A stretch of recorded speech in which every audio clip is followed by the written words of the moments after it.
Okay, so we did a few introductions, but maybe we can do some more with Paul and Caitlin here as well, if you guys don't mind. So I'm Katie Kerr. I'm the brand new chair of this committee, and I'm in the Health Informatics and Information Management program. I teach in all three of our programs, undergrad and master's, and teach mostly online. So I think most of our meetings will be held via Zoom. So yeah, so welcome everyone. Maybe I'll just call on you. That might be easier how you appear on my screen. So Molly, do you want to start?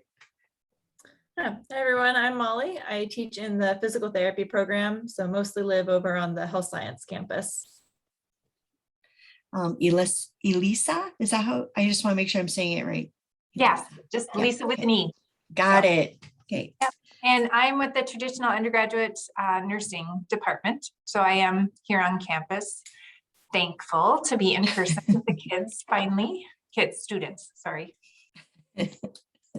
All right, Tracy. Hi, I'm Tracy Mungan, and I am with the social work department. I teach in the undergrad area. I coordinate their Brainerd and online programs, and I live in Pine River. So, but excited to be on this committee. Thank you. Paul? Can't hear you.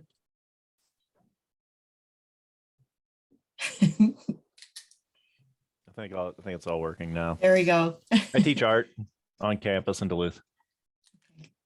All right, and then I've invited Caitlin and Jessica to join us today too. So I'll let you guys introduce yourselves. Jessica.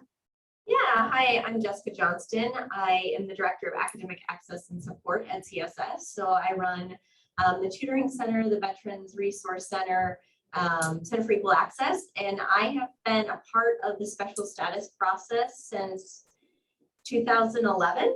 I have been doing these interviews and running academic support programs to support our students who are admitted in this program. Thanks. And Caitlin. Hi, I'm Caitlin, Assistant Director of Admissions, and kind of helping take the lead on all of the special status stuff this year. So Great, thank you. All right, so we're gonna dive right in here. sorry, did you say there was a Tom too? Yes, Tom Modal. Yep. And where is he in? Oh, good question. That was education, but yeah. I think. Or was it health sciences? I should know this, you guys. I'm so sorry. No big deal. I can look in the directory. Yeah. He's going to listen to this recording and why did they know? But so we'll dive right in here. I'll look that up here quick in a sec, but the first thing on the agenda is the transfer policy for the 3+3 program that Brett Almonson brought up regarding the Mitchell-Hamlin School of Law. So in general, I don't know if you guys read this, but students would complete their first 3 years here at CSS and then would head to Mitchell-Hamlin School of Law for their fourth CSS year or first MHSL year. The credits from the first year at Mitchell-Hamlin School of Law will need to transfer back to CSS in order for our students to obtain the 128 credits needed for a bachelor's degree. And so kind of the rationale behind this language that they want to add is because Mitchell-Hamlin School of Law is not HLC accredited, but they are accredited by the American Bar Association. So they gave us the actual language they would like to see added. And so I only see a couple of you in here, so I'll quickly read that. But students in a program at the College of St. Scholastica with a formal program articulation agreement with a non-regionally accredited institution may also be eligible for transfer. And then only courses that are specified in the articulation agreement are eligible for transfer to the College of St. Scholastica.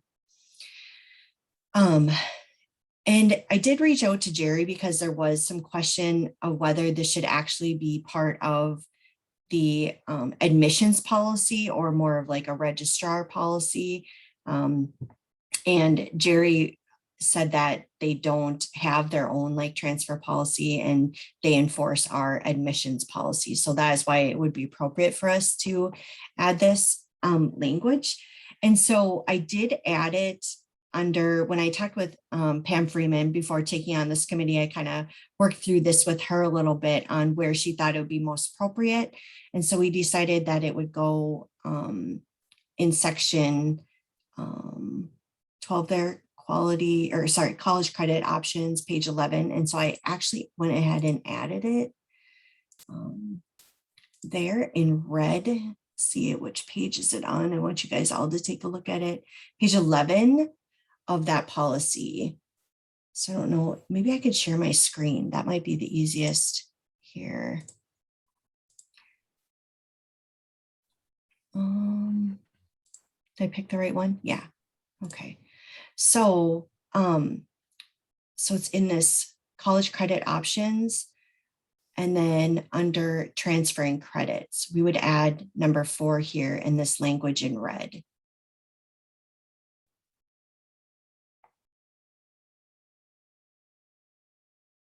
So I kind of would just like to know you guys' thoughts on this, or if you have any like concerns. The plan would be that we would take this to our schools, you know, gather any feedback or questions, and then Brett would like it to go to our October faculty assembly meeting for approval, so they can start this process.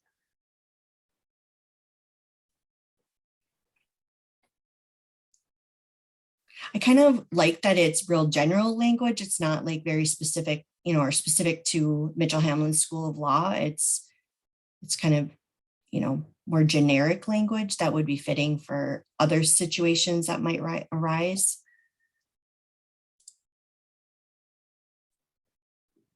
I mean, Is there any need for grade specifics? Just looking at point 3 or the 3rd Roman numeral there, where they're saying pass and credit and C and above counts. I don't know if any of that language would be needed in this one for, like, if somebody starts at Wouldn't it be Hamlin and then redundant? fails a class, do those credits still count towards completing their bachelor's? Or maybe that's nuances that don't need to be in there, but just noticing it was in the one above. Mhm. It seems like it may be redundant if it's already listed to put it in there again. I think it would just be all that applies. As far as admissions goes, do you see any problems with this? I mean, is there any hang up? Think so. I mean, say if they've kind of vetted it and feel like it's good, I say we green light it. I don't think we need to split Yeah. hairs if it covers the bases. Yeah. It looks like it's just basically an addendum added onto the already existing transfer credit. So Right. I trust they thought it through. I don't see any reason to kind of nitpick. I'm comfortable with it. Okay. I agree. Okay. Tracy and Molly, are you okay with that? Yeah, I agree. So this would also apply to other situations, not just that Right. as well, which could be really helpful, I think, for Right. transfer students. Okay, cool. Yep. Okay, so then the next step would be taking it to your schools. Do all of you have school meetings? I think they would be next week, right? Do you? Okay. All right. So I'll at least I think this is a process. You have to bear with me, you guys, because I'm so new to this, but I'll get this on the faculty assembly agenda. And then if you guys get any questions or comments from your departments, just let me know. And then I can bring those back to Brett, or maybe it's Caitlin or whoever we need to follow up with to get some clarification. But I kind of felt like it was pretty straightforward too, like Paul said. So, okay. Okay, so the next is kind of where Caitlin and Jessica come in. We had a meeting this summer, and we talked a little bit about changing the terminology of special status to reflect more what the actual process is, because special status caused some questions for students, you know, what makes me special and those kinds of things. So Caitlin and Jessica, I don't know if you have you want to share a little bit about what that might look like? Yeah. Yeah. So is everyone here familiar with like what the special status process is and everything? Okay, great. So just making sure. So we kind of made a decision. We've been getting a lot of students that have been really confused about the whole special status process, the name of it, the process of it, thinking that not realizing that they were in the special status process and thinking that they just had to do extra work when other people didn't, all this kind of stuff. So we made a decision. What we're going to do is change this to first of all, be called the appeal process. So a student has to appeal. They are not automatically put into the special status process. They have to let us know if they want to appeal. So what's going to happen is if they're below, a certain GPA or a certain ACT, a certain criteria, they will receive a denial letter.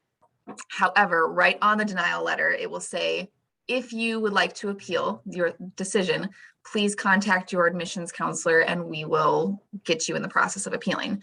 When they do that, they will let us know in admissions and we will essentially click on a button in Salesforce, our CRM, and they will be triggered to do the special status process, but we'll be calling it appeal process. So they will be required to send in the 2 letters of recommendation, interview with Jess, and then you guys will review them. So that is kind of what our next steps are. We have not been able to put it in yet. I know you had, Katie, a question about CNX. It has not been finalized yet. So unfortunately, at the timing of this meeting, it's not exact yet. I know I would say by next Monday or Tuesday, it should be finalized for this year. Sure. But based on their CNX score, if they're lower than say a 65, then they would most likely be put through, or they would be denied, but they can make the decision on their own if they want to actually appeal or not. So looking to see, how many, I know this is how a lot of other schools do it. So looking to see how this works. And if we get way less or we don't get any, then maybe we move back to the special status process, but definitely keep it a different name. But for now, we're going to try this out for this year. See how it goes. And you said if they have a CNX score of 65 or lower, then Just throwing a number out there. oh, okay, got it. We don't have the numbers yet. Usually Okay. it's around there. In the past, it was like 64 or lower, 60 or lower, but we don't have the numbers exact yet. Okay, all right. Caitlin, I have a question. What about the extended online admissions process? Because I'm only doing the trad students, and so Yes. are they following the same process? I know Craig, because Craig Bridges works with that a lot. I know he was working with Lindsay on that. So I don't know what ended up happening, but I know that they are in conversation about it. I think they were going to stay with how they're doing it. But I don't know where that ended up. I'm not sure. But I can check. I can ask Craig if he ever met. I know he planned on meeting with Lindsay, I think like last week about it. So I can see where they ended up with that. Okay, that's kind of concerning. We should be doing the same thing, I think, but Mhm. can you include me in some of those conversations? Yeah. So Craig and I at least are doing the same thing. Yeah, for sure. Okay. So in terms of like next steps then, Caitlin, do you just want to like let me know when you're ready to discuss this further and Yeah. I can get you on the next agenda or whatever? Yeah, that would be great. So Okay. again, I'm hoping that it's early next week. We should know those final cutoff points. And then once we know that, then we'll be able to kind of update everything in the system too. Okay. So yeah, I can let you know. Okay. All right. That sounds good. All right. And then quickly, Tom is in, he's a psych professor. So just so y'all know. And then next thing on the agenda was just, I invited Caitlin and Jessica to just come and talk. So after meeting with Paul and Tracy and Tom about just what this committee was all about and kind of what we're charged with, some questions came up. And then I was thinking maybe like with Molly and Elissa, I know when we go through the special status applications, we don't really have like real concrete process that we follow. It's pretty, we look at Jessica's comments and maybe base most of our decision off of that. And so we're talking, okay, what is the CNX score? What makes that up? How do we properly read a high school transcript? Some of those things came up. And so I thought maybe they could share with us some insight on the CNX scores, and then also giving us some tips on reading a high school transcript in those special status kind of applications or cases. So I don't know which one of you wants to maybe start. Maybe you could start with CNX and explain that to us. Pass that to Caitlin. That's her land.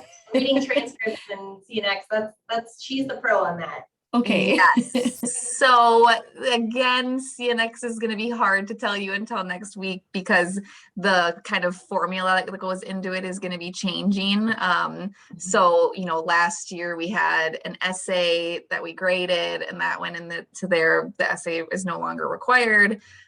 So we won't have that numbering system a part of the whole CNX score. But basically what the CNX is it's just taking their credentials and so either GPA, ACT, whatever they send in, and putting it into number form. It's kind of, I'm trying to think, it's hard to explain. I don't know a lot of other schools that do the CNX thing, but it's just to put it in some sort of number form so everyone's on the same scale.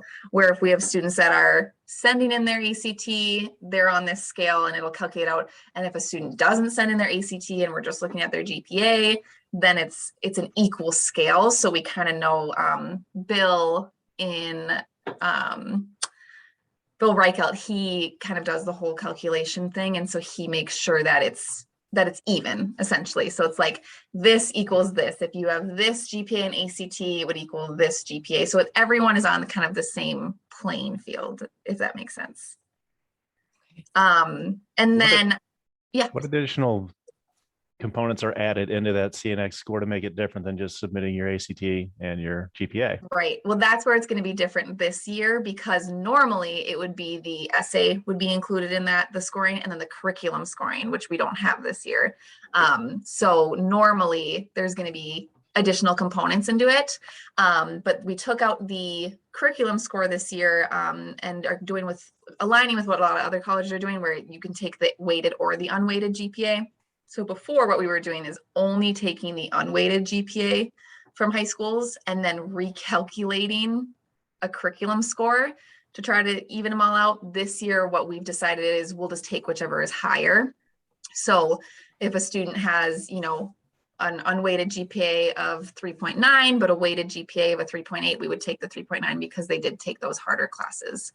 The downside of that is that there are some schools that don't weight GPAs.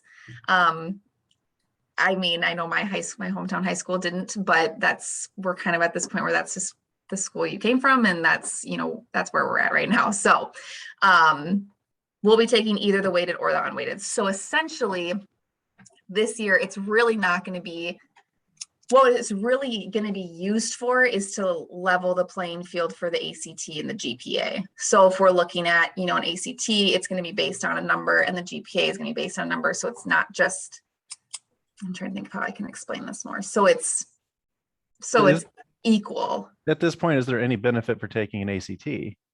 Yes. So the benefit for taking the ACT is if you do well on it, your scholarship could be higher. Let me show you guys something. So we have a new Benedictine grid. So it's going to be an either or situation. This is something that Concordia did, and we're going to be mirroring it.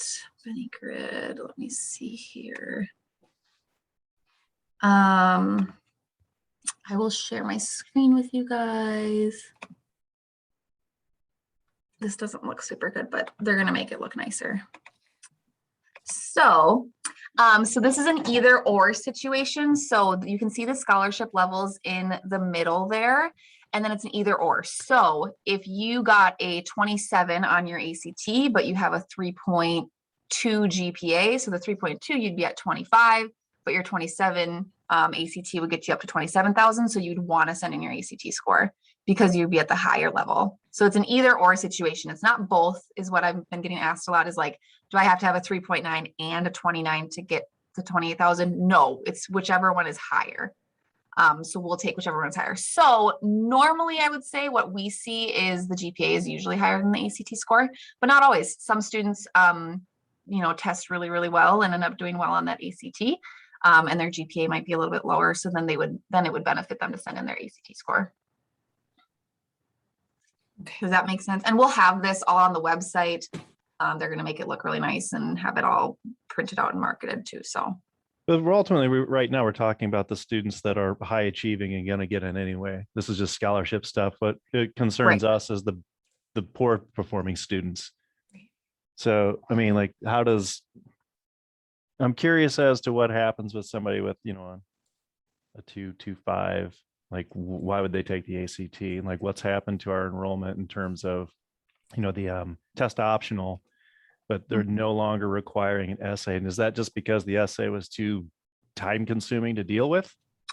No, the essay wasn't giving a good enough reflection. We felt of the students. A lot of times they were just sending in their, you know, report that they did from reading The Tale of Two Cities. Like it didn't always feel like it was reflective of what they did. And then it felt too subjective, I would say, where it can be like, you know, where maybe, and not that we wanted to be, we had scored, but like I could think of a certain, you know, I had a certain threshold for how I graded it, where a different counselor might have a different one. It felt too subjective and not factual enough, if that makes sense. People disclosing a lot that we couldn't really deal with. Yes. Like I was sexually assaulted as a Yes. 5-year-old, and now, you know, these things, and it's like, what do we do with that information? And now we know this, and what's our responsibility as a college? I know that from a student affairs lens, that was concerning as well on the essay. And then they do have to write an essay for if they appeal. So that helps too. And then it's less confusing too, because we had these students that were writing an essay to get in, and then we'd say, okay, now you're in the special status process, you have to write another essay, and they would just get really confused because they'd have to write an additional essay. So it just kind of made everything more clunky. So with the special status students and the essay, are they given like a specific prompt that they, I was wondering if you could even share that with us, because I don't know if I ever, like, some of the essays are kind of different than like maybe what you would normally expect, at least what I've seen. Yeah, I'm just trying to see if I have it handy. And do a lot of the special status students share an ACT or SAT score? I would say more not. Not, right? I would say less probably do. Is this the most recent one?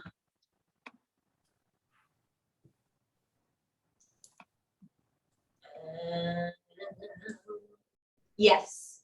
Okay.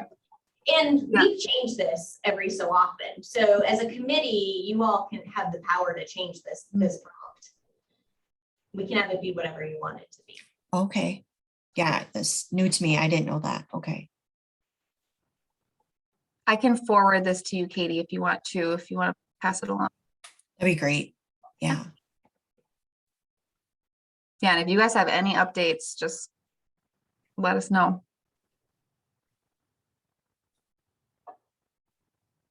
Do you know what CNX itself stands for? Just out of curiosity. I actually just learned this the other day. Because someone asked me and we didn't know. It was calculated number index, I think. That makes sense. Yeah.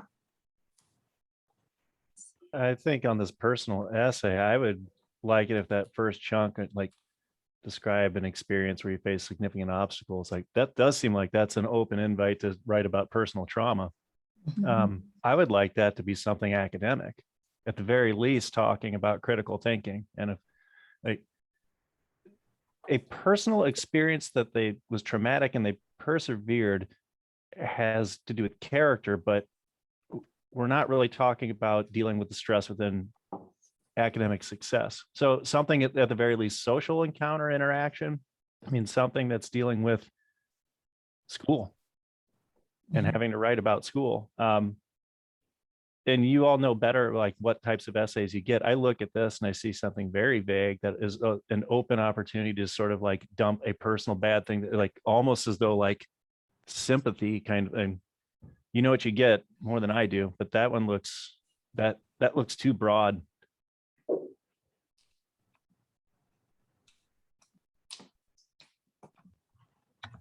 The other idea would be to, kind of get rid of that first part and really kind of elaborate more on that second part and add that in of like, let's talk about your transcript. Like, what are, I really like when I get to interview them and be like, what is the grade that you're most proud of? And then that really reveals how they look at their own academic past, which will tell us whether or not they're going to actually get help and care about academics in the future. It's like, I got that bad grade because, that professor didn't like me. Like that's really telling to me.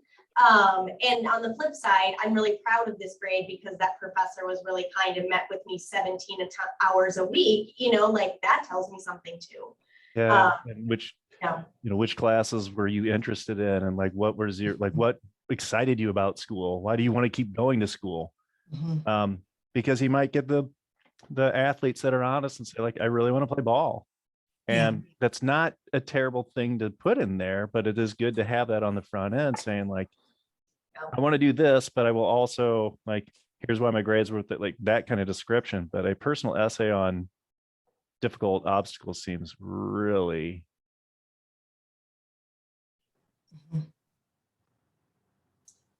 I think it's also worth noting that with these changes of CNX, that has changed the group of people that we are interviewing through this process. And in 2008, CNX looked very different when when I first started, I guess, 2011. And so this really does ebb and flow with the student population. And as our admissions criteria changes, like we used to not have an essay and now we have an essay. And how, so I think it really is important that you all look at this every single year and are like, is this actually what we want to do? Like every September, have it on your agenda to be like, what do we want Jessica to ask? What do we want our essay to be? Because the student population, as we change our admissions criteria, ebbs and flows. Thank you, Jessica. I agree. And I agree with Paul's comments and changing that because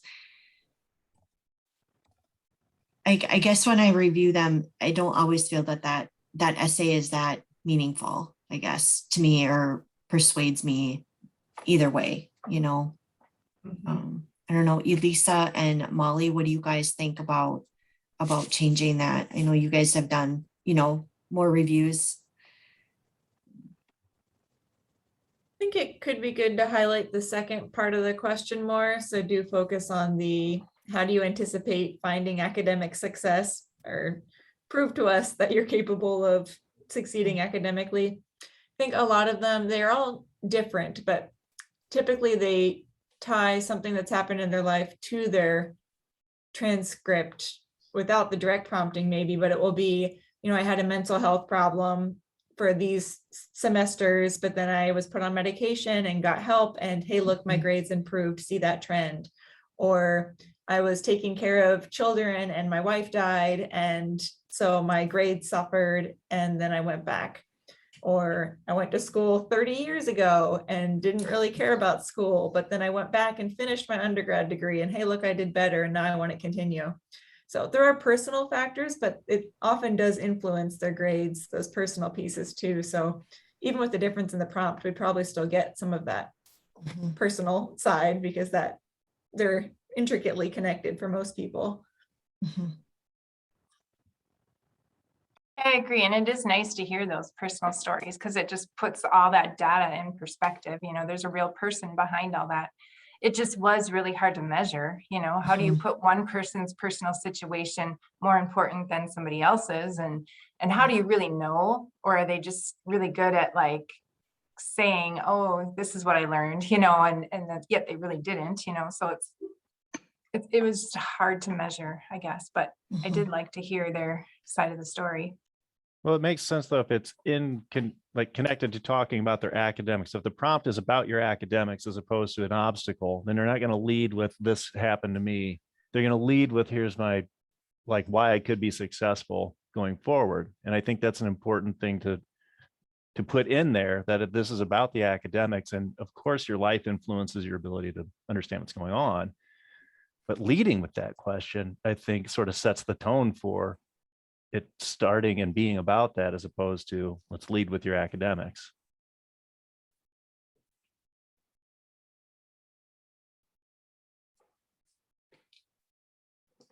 Tracy, any thoughts? I just hearing the conversation. Oh, we lost her. Shoot. So maybe as a committee, we could tackle this for our next meeting. Would that work? Or do we like, is that okay, Caitlin and Jessica? Like if we change that now, do we have time to do that?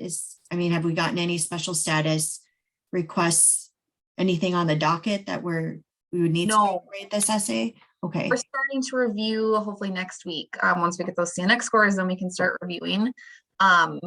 So, I mean, obviously the sooner the better, just so we can get it in the portal, in the students portal for when they are pushed through that process, but it's not like we don't need it right now by any means. Okay, so it could When's wait the till, next time? I was gonna say, I think, so our next meeting would be next October, or in October here. Next month. I mean, I suppose we could work on it like collaboratively over like Google Doc Drive or, something, yeah. Because if we could have it by October 1st, Oh, okay. is that too soon? What do you guys think? Think we can This do isn't that? this isn't anything that has to go through faculty assembly, is it? Mm, Okay, then we can just do this via email. We can have a Right. shared And I document. sent it all to you guys too. Great, just and then so we you have can it. make our updates and recommendations as a group and then send it back to you. And yeah, Yeah, that's easy. I'm Cool. good We don't with need that. Kate for that. That's cool. Okay, okay. So we'll work on that. Okay, thank you for that, Caitlin. Let's see. Any other questions like around CNX for Caitlin or? No, okay. So then the other thing, Caitlin, was the like transcript and just helping us to understand that. And I know like, I think it was my discussion with Paul, it might have been with Tom, but just talking about, what do these different like English classes mean, or like, how can we decipher like the level of the high school classes? I don't know if that makes sense, but like, the challenge that they're experiencing and or different math classes, and how do we kind of sort through all that? And the other thing would be like the credit, no credit, or pass, not necessarily pass fail, but like when with the hybrid or the online learning through COVID, when we maybe see some of those types of grades. Yeah, I'm just pulling up a student transcript. Trying to see what hers says. Okay. So what we have done, sure, there we go, with, student transcripts is, so the first thing that I always look at least is how many years of things that they've had.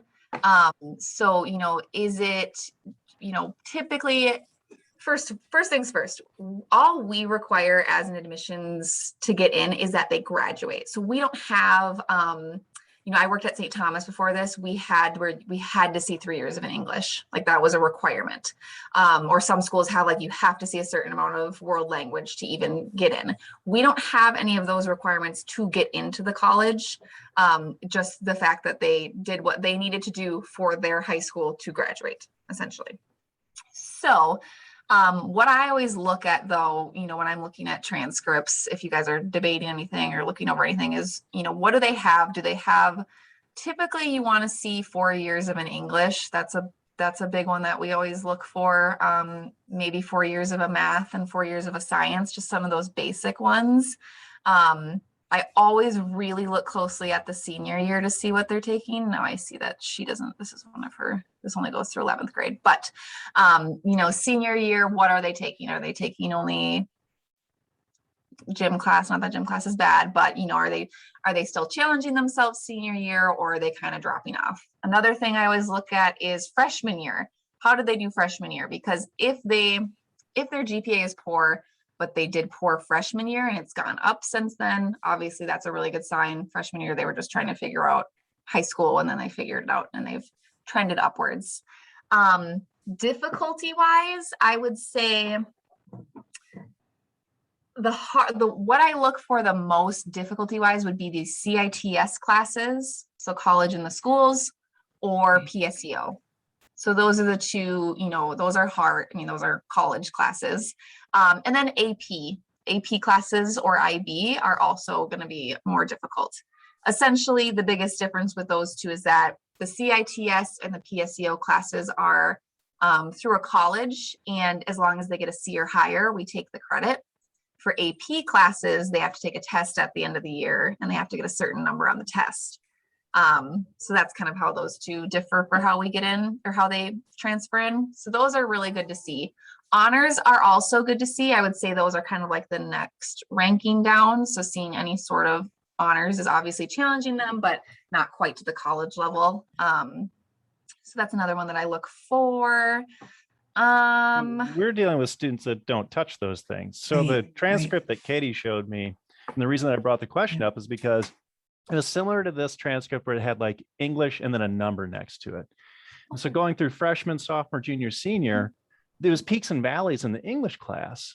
So it's like, how could composition be an F as a freshman, an A as a sophomore, a C as a junior, an F as a senior? And that's what we were looking at. Like, well, what is English? What was that sophomore English class where they got an A? Was this a creative writing journal only thing, right? Where they didn't actually have to write? So understand, like honors English with an A, great. We're talking about English 9 with a D. Like, what is that? Right. So And we that's need some not kind of way something. we need some way to break down what the class is. Like, can the high school send us information along with the transcript of this is what this class, just like the same as our course catalog, like what is it? Because if it's Yeah. a kind of a cupcake free writing class where you just do journals, that's great for the creative process of writing, but terrible for a college level writing for your psych class. Right. Yes. So that is not going to be on the transcript. So if you are wanting to dive into anything more, you kind of have to do it yourself. So what I have done in the past, if there's ever a question that I have about a class, is I literally just go onto the school website and look up the syllabus. So Duluth.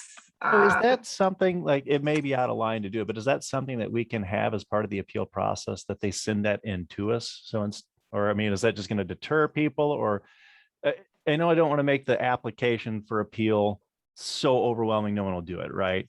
But at the same time, that doesn't seem unreal. Like, that seems reasonable to say, like, you have to help us understand what your transcript is. You're asking for a special status, not special status. You're asking for an appeal. We need to know what that is. Is that reasonable? I don't know if kids will do it. I get what you're saying. I don't know, because then do they have to do that for every single class? Or are you just going to say, like, I want to see more about this English class? Or is it going to be, no, we need the description of English, geometry, orchestra? I mean, I would hope that the guidance counselor at that school would be a resource. Like, I would hope somebody at the school would be doing that to help this kid get into college. I mean, I don't think that it's likely that the student will have that kind of access to the high school information. It's basically this, like, don't make me go find out whether or not you can get in here. Like, if you're making the case, then you need to make a decent argument. Part of that is support material, which is college writing, right? Like, that is a prompt to doing well in this school is like, can you support your argument? And I feel like that's just not a really unreasonable thing to make them do on the front end, because that shows me, like, okay, they'll dig in and do the work, but it may be unrealistic. That's all. I would I think also that's add totally to- reasonable. Oh, sorry. No, what were you gonna say? I think that's very reasonable. And it's like, you're going to submit a claim for anything. You have to have your resources that you submit. It's not hard for them to just pull up their own syllabus. It'd be, we'd have to figure out what school they went from, find out where they lives, it's much more challenging for us, but if they really want it, I think it's a couple clicks for them. I don't know. I feel like it could be more than a couple of clicks. I was thinking of the individuals who've had classes that they took a long time ago or have transcripts from multiple high schools, say they moved a lot. Maybe they kept a copy of the syllabus, but most things are online now. And if they don't have access to their Blackboard or Brightspace or whatever they used, like, could be fine to find old versions of the syllabus. So, and they might take a lot of classes and wouldn't necessarily know which ones we'd be looking at as reviewers.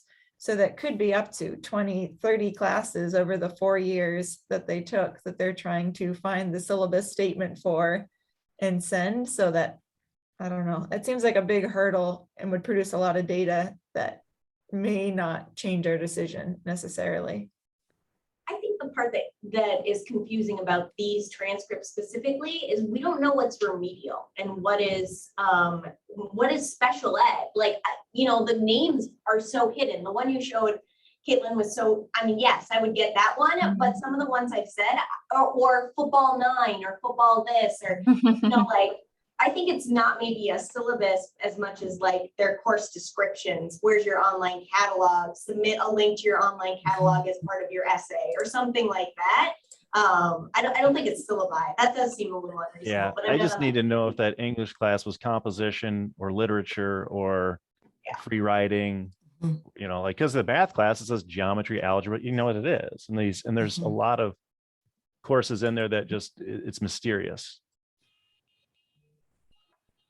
I will say, I think it's a good idea. I don't know if students, I think they will, knowing these students, I could see it as being an obstacle that will just have them stop. They would just say, okay, if I have to do this, all this extra work, like I'm doing these 2 letters of recommendation, I'm writing this essay. I think if it's another thing, which is okay. If they're not going to put the work in, then that's another scenario. I could see it making them not want to go through the appeal process if they have to do that, which then I ask the is on them. Is there something else that's less valuable that you would want to take off? Like, is 2 letters of recommendation less important than this step of finding the descriptions? Right. Like, if that's what the committee wants information on, we could make the process easier. Yeah, that's very true. Call is muted. Oh, are the letters of recommendation specifically from teachers, or can they be personal, or can they be anyone? Supervisor, what are the requirements for the letters of rec? I've always just said, I'm trying to remember what to say, but I know I've always told students, not coaches. I don't know, Jess, what you normally read. We definitely get letters from coaches. Yeah. Oh, yeah. I know you do. I always tell them to your, football coach, but I always, if I encourage them, again, I don't know what's like written for those, but I encourage them to try to reach out to the teacher, especially one that they may be a class that they didn't do well in, just for the teacher to kind of explain things a little bit more and say like, yes, they're trying really hard, or yes, they're doing this, this, and that. I always encourage teachers, but I don't know what is said on the thing. Can that be one of those requirements, maybe in lieu of all the course descriptions, like get a letter of recommendation from an English teacher you had, as an example? I actually really don't like the letters of recommendation. I get very little helpful information from them because they find somebody that thought they had good character and they'll try really hard and they'll be a good member of your community. It's like, well, that tells me nothing. So I would, and they rarely get teachers, but sometimes it's a social studies teacher where they watch videos, like, I don't know if you all want, like, one thing we have done before is like the teacher answers a few questions. There's like one form that a teacher fills out, as instead of like a blank letter recommendation. that are not at all helpful. Like rank the student on these criteria and write 2 sentences, like something a little more specific that makes it really clear that it needs to be a teacher and not your coach. So Jessica, you used to have something like that? Yeah, we did have a scale thing, and a teacher wrote something. Yeah. Well, Do you yeah, know and if why? Oh, go ahead. Sorry. If the letters of recommendation aren't addressing how they're going to do well in school, and not just like, they're a good person, then then I think, yeah, that we need to send a prompt to the people saying like, this is what has to be in this letter of recommendation. Yeah. Like, Mhm. because, anything that's going to be broad, you're going to get very broad things. And then your acceptance policy is really subjective. And we want Mhm. like, yeah, they may be a great person, but we don't want to put somebody 30 grand in the hole for coming to Scholastic and bombing out because they just weren't prepared. I could So- see a prompt okay. being helpful, just something like if it's in an email, this student is applying for appeal status at the College of St. Scholastica. Part of that appeal process is letters of rec, where we are looking for evidence that the student could academically succeed despite their past academic Mhm. history. Please speak to this, or Yep. your thoughts on the student's ability to do or Mhm. not to do this. But that could help direct letter of rec a little bit more than having it from the teacher. Yeah. I was just curious, Jessica, was there a reason why you guys went away from that type of a form?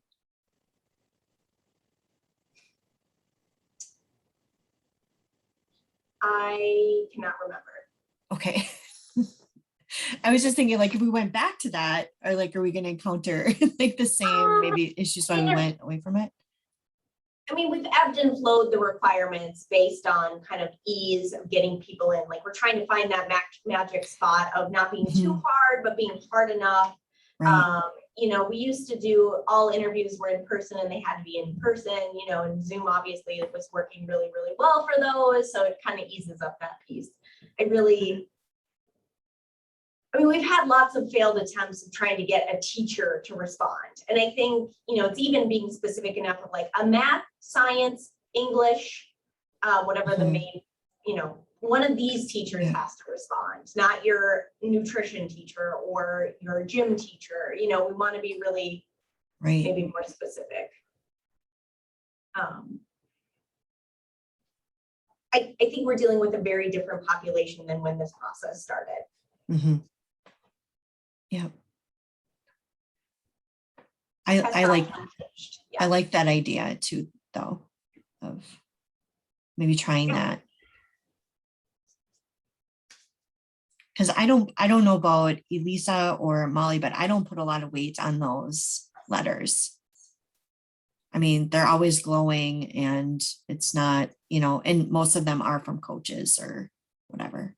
So, I feel like when I've looked at them before, I do look at Jessica's comments because I feel she interviewed and usually kind of have that as one thing I look at. And then with the transcript, look at the trends, right? Did it get Yeah. better over time or did it get worse?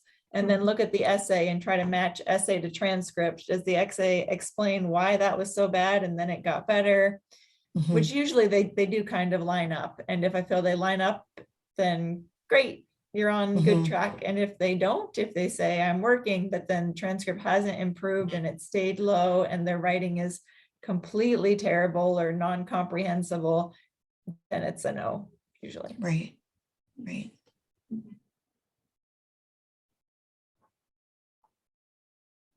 So what do you guys think? Should we maybe try something like that? Jessica, how would we go about doing that for this year?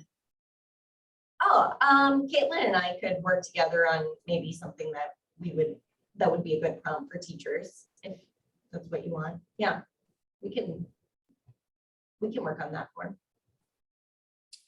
What do you guys think? Should we try that versus the essay? Or not the essay, the letter of recommendation? I think adding a prompt for the letter of rec and some more specifics for who it's from might be easier to implement than including a course catalog for the courses that are there. It might give better information. I'm curious how much it will change. Like, do we think this letter of rec, how much it will influence Yeah. the decision that's made? I also feel like the majority of people that I've read the applications, they end up getting in, or we kind of err on a positive lens for better or worse in this case. And maybe we should be more strict, but most students, it seems, who go through the process we're trying to be supportive of them, and we'll go through the special status kind of, I think there's a follow-up once they're in the program, and they have extra support and counseling that they use. So I feel like, would a letter of rec change things too much, or changing letters of rec? Probably not, but could be worth a try.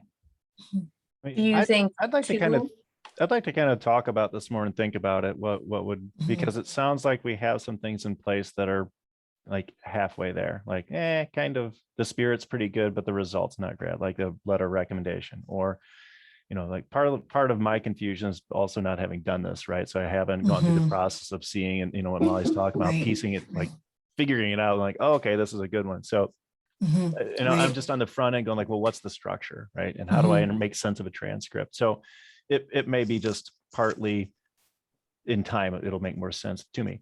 But I would say that anything that's written that's turned into us, I would like more information sent to the students and to whoever's writing a letter recommend anything going out to them. I want that to be much more concrete about academic success, so that when we get it, we're still, you know, engaging it on the quality of the writing and the content, but it's also them thinking about, and so maybe that's enough to get a letter of recommendation to be about academics, not just personality.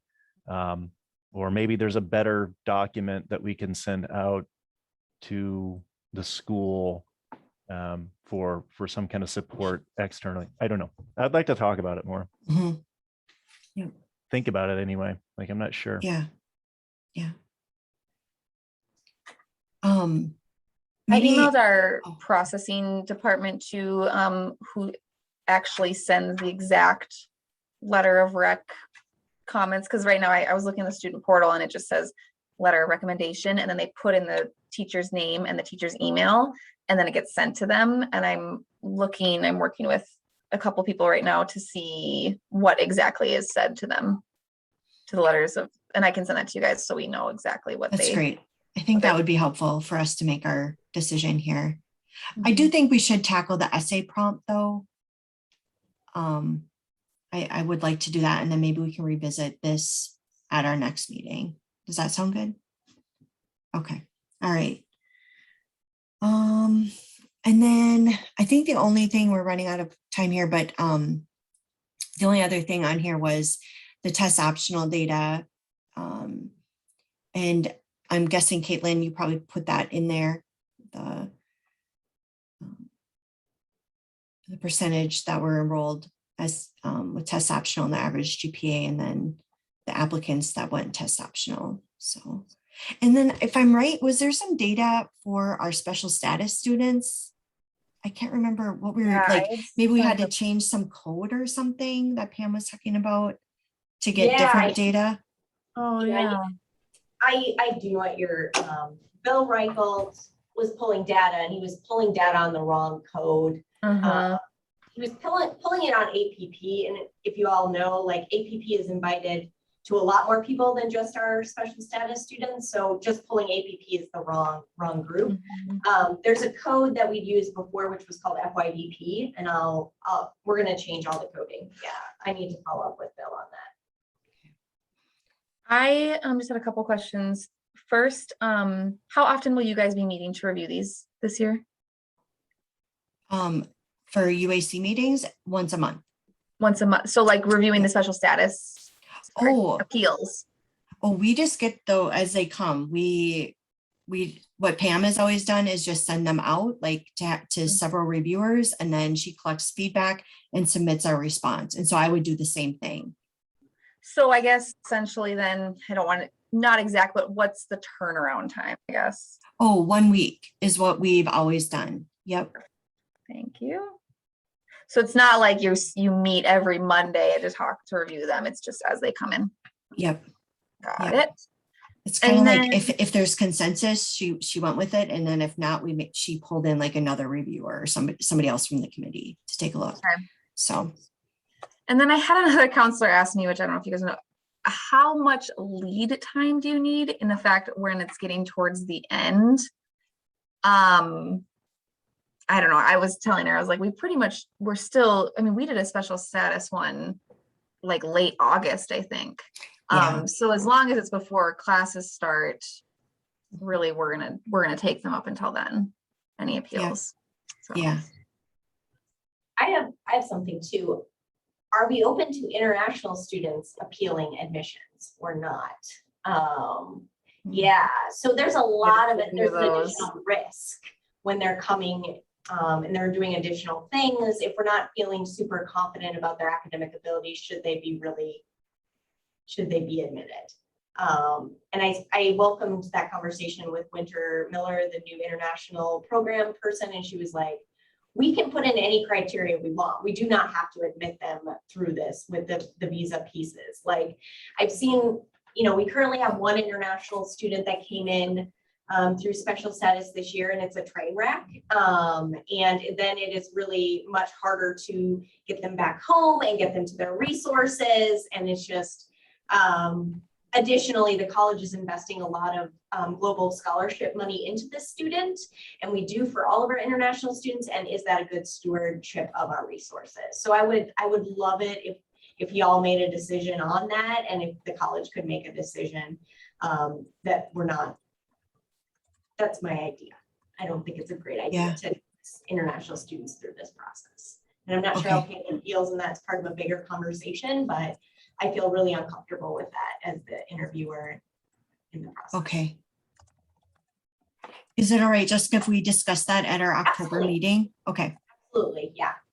Just an observation I wanted to bring to y'all's attention. That'll give us It some would time be to kind of think interesting- about it. Oh, sorry. Go ahead, Molly.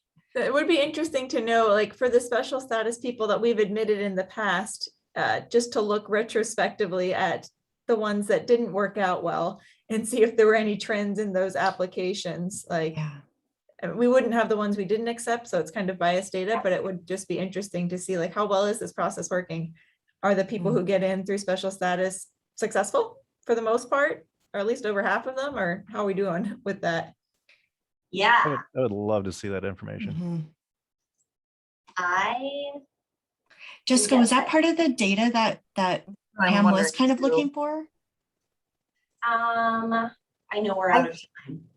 I think it was because she had emailed me about a bunch of stuff, and I was like, I have all of the prospective stuff, but I don't have current like retention data. So I think she was trying to gather that information. I don't know if she ever got it from anyone.